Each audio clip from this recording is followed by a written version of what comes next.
오늘은 여호수아 말씀을 가지고 은혜를 나누겠습니다.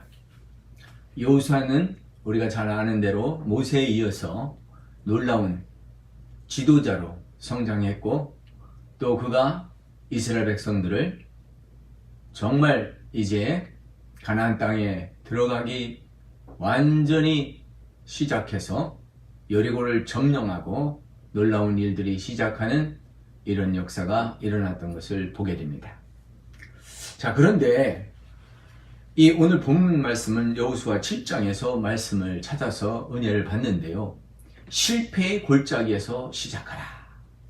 실패의 골짜기에서 다시 시작하라. 사람은 넘어질 수 있어요. 쓰러질 수 있어요.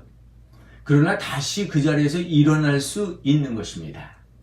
넘어져서 영원히 일어나지 못한다면 그는 죽은 자요, 낭망한 자요, 실패한 것입니다. 그러나 왜 넘어졌는지, 그리고 왜 일어날 수 없는지를 다시 한번 생각해보고 기운을 차리고 방법을 연구하여 또 새롭게 재도전하고 도약하는 이러한 승리의 길을 갈 수 있는 것을 보게 됩니다. 여호수아 말씀 가운데 항상 우리가 은혜를 받는데요. 1장 말씀부터 보시면 여호수아를 모세의 후계자로 세우고 이제 그에게 말씀과 기도를 주고 권능을 주었던 것을 보게 됩니다. 2장에서는 여리고성을 정탐하고 라합을 알게 되었고, 또 그들이 가르쳐준 방법대로 이제 정탐한 길로 여리고를 들어가기 시작하는 내용이 나옵니다. 그래서 3장에 요단을 건너가게 되고, 4장에서는 요단을 건너며 기존비를 세우고 하나님께서 하신 일을 찬양하고 감사하고 있습니다. 5장에서는 길갈에서 할례를 받고 여리고 그 평지에서 유월절을 지키며 하나님의 군대 장관을 만나 인도함을 받게 됩니다. 그래서 6장에서 여리고성의 함락과 그리고 작전과 승리가 이어지는 놀라운 축복의 장소로 나타나고 있습니다. 그래서 6장 마지막 27절에 보면 여호와께서 여호수아와 함께 하시어 여호수아의 소문이 그 온 땅에 퍼지니라. 여호수아가 명성을 얻게 되었고 큰 일을 하여 이제 여리고를 점령하기 때문에 그 강건한 성, 그 놀랍고 그 엄청난 성을 무너뜨린 거죠. 안으로. 그것도 정말 하나님께서 문을 열어주시니까 매일 아무 소리 않고 한 바퀴씩 돌다가 제 7일 되는 날 나팔 소리와 함께 함성을 지르면서 이제 그 성이 무너지기 시작하는데, 그 성이 안에서 바깥으로 무너지는 거예요. 군대가 공격하면 바깥에서 부시고 들어가잖아요. 근데 안에서부터 부서져 내리는 거잖아요. 이 놀라운 축복을 받았는데요. 그 다음 7장에 나오는 것은 아이성, 인구가 얼마 되지도 않는 이 작은 도시를 들어가는데 실패하고 말았어요. 그 막중한 그 성을 점령하고 무너뜨렸는데 이 작은 성을 왜 무너뜨리지 못했을까? 오늘 우리는 이 말씀의 교훈을 찾아가야 되겠습니다. 여호수아 7장 1절에 보면 이스라엘 자손들이 온전히 바친 물건으로 말미암아 범죄하였다. 이스라엘 백성들이 성을 여리고를 점령하고 내서 하나님께 감사하고 드린 것들이 있는데 그것을 약탈하고 그것을 훔친 사람이 있었다라고 하는 거죠. 유다 지파 세라의 증손 삽디의 손자 갈미의 아들 아간이 온전히 바친 물건을 가졌습니다. 여호와께서 이스라엘 자손들에게 진노하게 되셨다. 아간이라고 하는 사람이 온전히 하나님 전에 바쳐진 물건에 손을 댔다라고 하는 이야기가 나오는 것입니다. 여리고를 점령하고 여리고를 무너뜨린 이스라엘 백성들 여호수아를 비롯하여 모두 다 자만하고 있었기 때문에 그 작은 성 아이 1만 2천밖에 되지 않는, 여리고는 30만이 넘는 그런 큰 도성이었는데 이것을 무너뜨렸잖아요. 그런데 여기에서 아이성을 무시하게 되었어요. 군대 장관들이 말하잖아요. 아이고 뭐 그렇게 많은 군대를 보내실 필요 있습니까? 우리에게 3,000명 백성 중 3,000명 중 그리로 올라가 그 사람들 앞에서 우리가 승리할 수 있지 않겠느냐 하는 그런 바람으로 갔는데, 그만 그들이 기습 공격함으로 말미암아 36명을 죽이게 되었습니다. 이스라엘 사람들이요, 이건 난리가 난 거야. 한 명도 죽지 않고 전쟁에 승리했는데 이번엔 벌써 올라가기도 전에, 전쟁을 시작하기도 전에 이 복병을 만나가지고 36명, 30명쯤 죽게 되었단 말이죠. 36명. 그러니까 여호수아가 옷을 찢고 이스라엘 장로들과 함께하여서 여호와 궤 앞에 엎드려서 머리에 티끌을 뒤집어 쓰고 저물도록 울면서 이르되 슬프도소이다. 주 여호와여, 어찌하여 이 백성을 인도하여 요단을 건너게 하시고 아모리 사람의 손에 넘겨 멸망시키려고 하십니까? 하나님, 아니 우리는 이 요단을 건너게 하시고 여리고를 점령하게 하시고 이 작은 성에서 아모리 사람에게 공격을 받아 이렇게 죽게 하시면 어떻게 합니까? 하고 슬프다고 통곡하고 있습니다. 그때 하나님의 말씀은 이것입니다. 이스라엘이 범죄하여 내가 그들에게 명령한 나의 언약을 어겼으므로 또한 그들이 온전히 바친 물건을 가져가려고 가져가고 도적질하며 속이고 그것을 그들의 물건 가운데 두었다. 하나님의 언약을 어겼다는 거예요. 그리고 성물로 드린 것을 훔쳐갔다는 거예요. 엄청난 사건이 열렸어요. 바로 이 범죄의 사건을 해결하지 않으면 너희는 앞으로 진행하지 못한다라고 하는 거예요. 전쟁에서 실패하게 된 거예요. 싸움에서 지게 된 거예요. 앞으로 계속 이제 여리고 가나안 땅 전체를 차지해야 되는데 못 가는 거예요. 뭐 큰일 났잖아요. 하나님의 말씀이 임합니다. 너는 일어나서 백성을 거룩하게 하여 이르되 너희는 내일을 위하여 스스로 거룩하라. 다시 말하면 정결하게 준비하고 하나님의 음성을 듣고 이 문제를 해결하라. 그래서 백성들을 다 나오게 하고 누구로 인해서 이 범죄가 시작되었고 누구로 인해서 이 일들이 일어났나 심지뽑기를 하는 거예요. 그래서 그 가운데 너희들 가운데에서 그 가족을 찾아내고 그를 이제 온전히 그 바친 물건을 가진 자로서 뽑힌 자를 불사라. 그와 그의 소유 모두를 그리하여 죽이라고 하는 명령이 떨어진 것입니다. 이게 유다 족속인데 유다 족속 중에 얼마나 사람이 많습니까? 그 족속 중에도 세라 족속이 뽑혔고 세라 족속의 남자들이 다 나왔는데 그 중에도 삽디의 가족이 나왔고 그 삽디의 가족 중에도 세라의 증손이었던 삽디 손자요 갈미의 아들인 아간이 뽑히게 되었다라고 하는 것입니다. 아간이 죄가 드러나게 된 거예요. 가서 아간을 잡아오라고 했어요. 잡아오니까 모든 것을 너는 내 앞에서 숨김없이 말하라. 그랬더니 내가 노력한 물건 중에 신할산의 아름다운 위투 한 벌과 은 200세겔과 그리고 그 무게 50세겔이 되는 금덩이 하나를 보내고 탐내어 가져간나이다. 내가 그 물건들을 내 장막 가운데 땅속에 감추었는데 은은 그 밑에 있나이다 하고 자기가 숨겨둔 것을 다 고백했어요. 군대를 보내서 그 물건들을 찾아오게 하고 그 물건을 훔쳐간 세라의 아들 아간을 잡아가지고 그 모든 것을 가지고 아골 골짜기로 올라갑니다. 그리고 여호수아에게 하나님께서는 명령합니다. 말씀하셨던 그 명령을 따라서 아간에게 말합니다.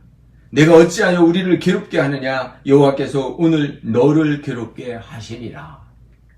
즉 하나님께서 말씀하신 대로 이 범인을 찾아서 그 물건과 함께 다 불살라 버리라고 하였던 것입니다.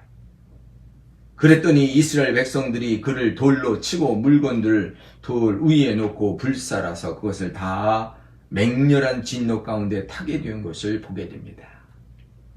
그것이 바로 아골 골짜기입니다. 우리 아골 골짜기 하면 예수님께서 십자가에 못 박혀 죽은 것을 생각할 수 있지요. 이 실패의 골짜기가 어디서 왔습니까? 욕심에서 왔습니다. 탐심에서 왔습니다. 교만에서 왔습니다. 가져간 거예요. 숨겨놓은 거예요. 가져가고 숨겨놓고 거짓말하니까 거룩하지 못한 거죠. 그래서 하나님은 이스라엘 백성들에게 다시 거룩을 가르쳐 줍니다. 너희는 스스로 정결케 하여 내일 내 앞에 나오라. 사랑하는 성도 여러분, 우리에게 있는 실패는 그저 생기는 실패가 아닙니다. 다시 돌아보면 나의 잘못이 있어요. 자랑과 교만과 하나님의 말씀에 불순종했던 것은 없나? 나의 욕심대로 하지는 않았는가? 이 모든 것을 물어보아야 됩니다.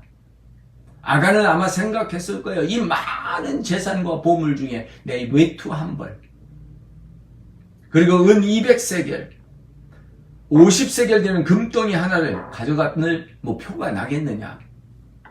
나 하나쯤 이래도 되겠지 했는데 그 하나로 인하여 이스라엘 백성들은 전쟁에서 승리할 수가 없었던 것입니다. 오늘 우리는 이 큰 실수를 인정하고 우리는 깨달아야 됩니다. 하나님께서는 우리가 회개할 때 세컨 찬스를 주잖아요. 요나가 하나님의 하시는 일을 알기 때문에 하나님의 도구가 되어 쓰임받고 싶지 않아서 그는 다시스로 가는 배를 타고 하나님께서 명령한 니느웨에 가려고 하지 않았어요. 그러나 하나님께서 그에게 다시 그를 이제 되돌려 놓으려고 큰 물고기를 준비하고 배를 타고 가는 그를 풍랑을 일으켜서 그가 회개하고 자백할 때 물고기 뱃속에서 그는 회개하고 있었습니다. 기도하고 있었습니다. 그럴 때 하나님께서는 그 길을 돌려 니느웨에 토해놓게 된 것을 보게 됩니다. 실패의 골짜기에서 회개만 하면, 실패의 골짜기에서 하나님을 찾고 부르짖으면 우리는 다시 돌아설 수 있어요. 아마 구약 성경은 비참한 세계예요. 아간은 거기서 돌 맞아 죽었어요. 하나님의 진노 때문에 괴로움을 당하면서 그 괴로움을 당한 곳이 바로 아골 골짜기예요. 그런데 참 우리는 예수님 이후의 세대로 하나님께서 주신 은혜와 복을 받아서 나의 죄를 십자가에 묻을 수 있는 은혜를 받은 거예요. 아골 골짜기에서 모든 나의 교만과 욕심과 그리고 나의 탐심까지 다 예수님께서 담당해 주셨기 때문에 오늘 우리는 아골 골짜기에서 죽지 않습니다. 하나님의 십자가를 의지하고 예수님의 보혈의 피를 의지하고 그 앞에 나오면 되는 것입니다. 사랑하는 성도 여러분, 오늘 우리는 다시 생각해야 돼요. 작은 일이라고 우리가 큰 것을 잘했다고 작은 일을 잘할 수 있는 거 아니에요. 큰 일을 잘해서 교만해져 버리면 단숨에 끝나는 거예요. 여리고를 이겼다고 아이성을 이긴 게 아니지 않습니까? 바로 이 7장에 있는 그 비밀 실패의 골짜기에서 다시 시작하려면 회개하고 통곡하고 자복하고 하나님 용서해 주세요. 예수님만 믿습니다. 예수님의 보혈의 피로 나를 씻어 주세요. 새롭게 되어서 나가는 거죠. 다음 단계에 완전히 변화가 되었어요. 전력 투주 전쟁을 하게 됩니다. 3천을 보낸 것이 아니라 3만을 보내게 되는 것입니다. 사랑하는 성도 여러분, 우리는 언제나 작은 일이나 큰 일이나 전력을 다해서 모든 것을 다해서 열정을 다해서 감당해야 될 줄 믿습니다. 3,000명이 있을 땐 설교를 잘 하는 것이 아니고 한 명이 있어도 3,000명이 있는 것 같이 은혜로운 설교를 준비해서 전달해야 되는 것이 우리의 사명인 줄 압니다. 사랑하는 성도 여러분, 오늘 우리는 하나님의 방법과 하나님의 그 열정 가지고 식지 않게 언제 어디서나 복음을 증거할 수 있고 예수님의 이름을 나타낼 수 있어야 될 줄 믿습니다. 오늘 말씀을 보면서 오늘 우리는 패배의식을 갖고 있다면 거기에서 벗어나야 됩니다. 실패한 곳에서 우리는 돌아보고 통회하고 자복하고 하나님만 의지하여 거기를 벗어날 수 있기를 바랍니다. 문제 해결을 위하여 정결 예식을 갖추고 온 식구가 다 나와서 뽑아보는 거예요. 무엇 때문에 잘못이 됐는지, 그리고는 하나님 방법 주신 대로 생활의 변화, 생각의 변화를 가져오는 거예요. 이 작은 일 하나를 내가 소홀히 했구나. 아이성이라고 하는 이 성을 하나님이 주신 성인데 그저 우리가 거저 먹으려고 했구나. 하나님의 방법대로, 하나님이 지시한 대로, 하나님 명령하신 대로 동원이 되었어야 되는데 그렇게 안 한 거예요. 오늘 우리는 아무도 안 본다고 나 혼자 죄를 지고 그 안에서 머물러 있을 때가 있으면 안 됩니다. 언제나 하나님이 내 앞에 있은 것 같이. 저기 지금 제 사무실에서 말씀 전하고 있는데요. 살아계신 하나님을 항상 내 눈앞에 모시며 아무도 보고 있지 않지만 내 앞에 하나님이 계십니다. 참 오늘 우리 제 사무실에는 예수님이 딱 계시잖아요. 이렇게 사진으로 상징적으로 있는 게 아니라 성령님이 내 안에서 증언하고 성령님께서 내 안에서 말씀하시는 거예요. 내가 노력한 것이 있나? 하나님의 것을 하나님 것이 되지 못하게 한 것이 있나? 하나님의 것을 내가 가로챘나? 하나님의 영광을 내가 받았나? 참 우리가 죄지기 쉬운 자리에 있습니다.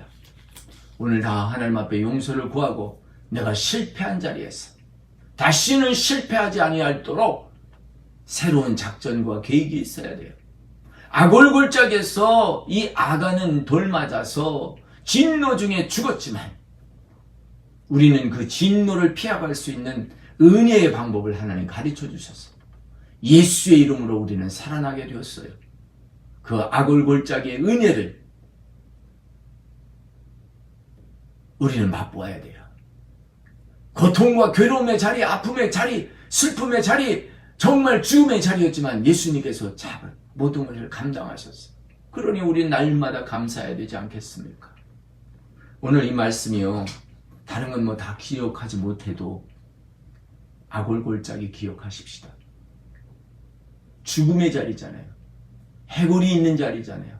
앙상하고 삭막한 자리잖아요.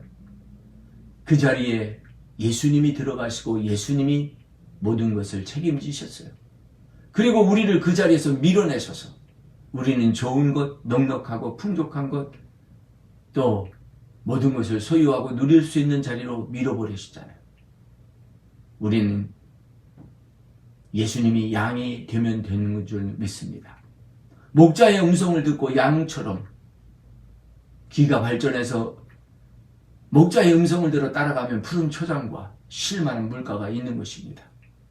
오늘 삶에 지치고 괴로우신 성도 여러분, 낙심하지 마시고요. 주님 찾아오십시오. 주님 찾아오십시오. 실패의 자리에서 문 잠고 넘어져 계시지 마시고요. 문 열고 나오세요.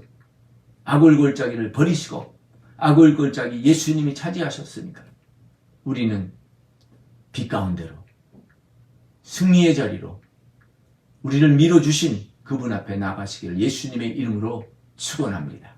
할렐루야. 감사합니다. 같이 기도하겠습니다. 좋으신 우리 하나님 아버지 감사합니다.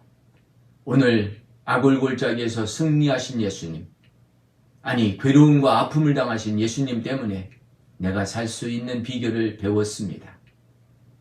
구약 성경은 심판을 가르쳐 주십니다. 잠시만 교만해도 조금만 욕심만 내어도 진노가 임하였는데 오늘 우리에게는 예수 그리스도를 주셔서 이 모든 것을 피하게 하셨는데 예수님 안에서 또한 우리가 죄를 지면 안 되지 않습니까? 예수님을 다시 십자가에 못 박아서 안 되지 않습니까? 날마다 회개하고 거듭나게 하시고 깨끗하고 성결하게 하여 주시옵소서. 하나님, 힘들고 지친 자리, 낙심한 자리, 실패한 자리에서 털고 일어나 나오게 하여 주시옵소서. 오 하나님 너무 감사합니다. 실패의 자리에서 일어나 나올지어다. 예수님의 이름으로 기도하옵나이다. 아멘.